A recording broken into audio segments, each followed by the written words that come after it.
Hi there, welcome back. So today I had a different lesson planned, but then I woke up this morning and I was feeling just ill and rubbish, and I thought, okay, I'm going to change the plan and I'm going to teach you how to say those things correctly so that you can talk about illness when you feel ill. But before I start the lesson, I just want to give a shout out to one of my lovely students. I got this really nice email. So it's from Barbara, and she says, "Dear Nicki, I love all of your lessons as they contain lots of useful expressions. I can take great advantage by using them in my everyday English." And then lots of smileys and thumbs up. And I just want to say thank you so much, Barbara. I love getting emails like this, and it's exactly the reason that I do this job, because I want to teach you all everyday real English that you can use in conversations. So if you would like to get on my email list, I'm going to leave the link below, and then I'll email you every Monday and we can communicate, because I'd really love to be in touch with all of you. So on to today's lesson.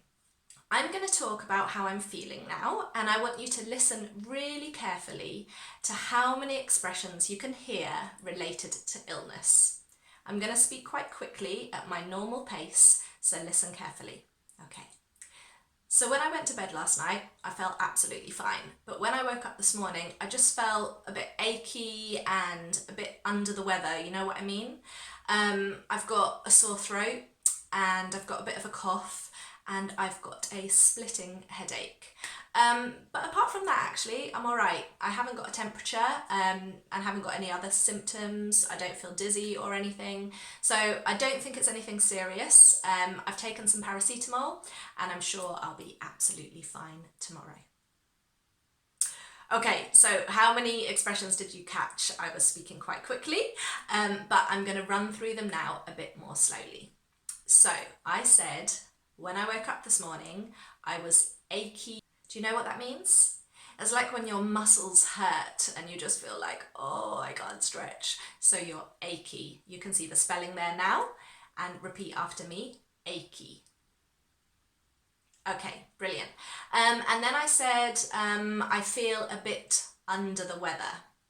Under the weather. Okay, you can see the spelling now. So that's just a nice expression to say you're not feeling great. You feel a bit ill. Okay, so today I'm feeling under the weather. Okay, got that one? I hope that you're repeating after me as well, because that does help the phrases to stick in your head. Under the weather. Then I said I've got a sore throat, so be careful with that pronunciation. Sore throat. Okay, and we just use I've got a sore throat. And that's actually the pattern whenever you use a noun. Okay, I've got, and then whatever it is, I've got a sore throat, I've got flu, I've got a cold, I've got a headache. Okay, so a really nice simple rule for when you're talking about health problems. If you've got a noun, you can use I've got. So I said I've got a sore throat, and then I said I've got a bit of a cough. All right, so that pronunciation is quite often tricky because it's so different from the spelling. So cough. After me, cough. Good. And again, because it's a noun, I used I've got, but I put in the middle there a bit of a bit of a. All right, so some really nice linking, and that just kind of softens it. It's not an awful cough, it's just a bit of a cough, okay? And it's such lovely linking. If you're not sure what I mean by linking, I've got a great video about linking, so I'll put the link to that linking video below this video so you can check that one out after. But try that after me. I've got a bit of a cough. Okay, one more time. I've got a bit of a cough. Okay, fantastic. The next one was I've got a splitting headache.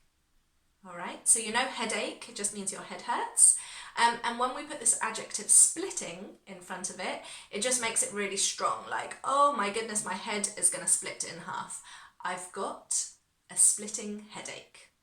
All right, so it's a bit dramatic, but you can use it. It's lovely vocabulary. I've got a splitting headache. Okay, Great, so make sure you write that one down too. After that though, I said, I haven't got a temperature. Temperature. All right, so that's when you put a thermometer in your mouth and you check what your temperature is. Are you too hot? And I said, I haven't got a temperature, so the negative version. And I haven't got any other symptoms. So your symptoms is what the doctor asks you for. When you go to the doctor, they say, what are your symptoms?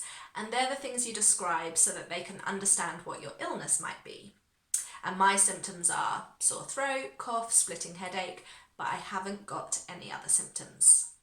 All right, does that make sense? Okay, good. So that's a really nice sentence. And then I said, I've taken some paracetamol.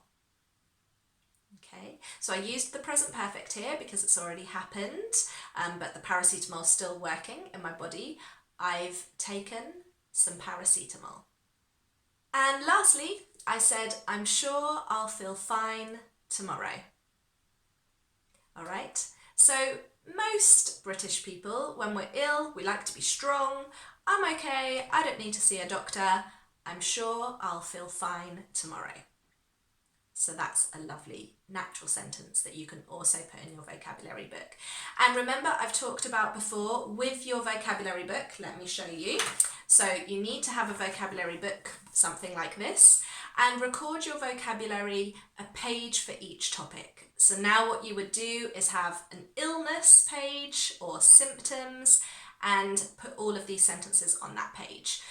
You don't want to have all of your vocabulary all over the place or just in lists. Try and record it by topic, so you've got a page for each topic, okay? That's really important.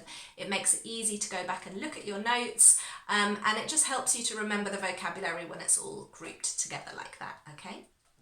Right, but obviously there is a lot more vocabulary you can use for talking about illness, so I've got a whole lesson on this and I'm going to leave the link below so you can go to that link and it'll take you across to my website, and there's a whole lesson with a lot more vocabulary for describing illness and the typical patterns that you need and typical structures, okay? So I really hope that you found that helpful, and I'm gonna go and have a little rest now, but give me a thumbs up if you like learning new vocabulary so that I make lots more videos. And also, if you haven't subscribed already, make sure that you've hit the subscribe button. I will see you in the next lesson.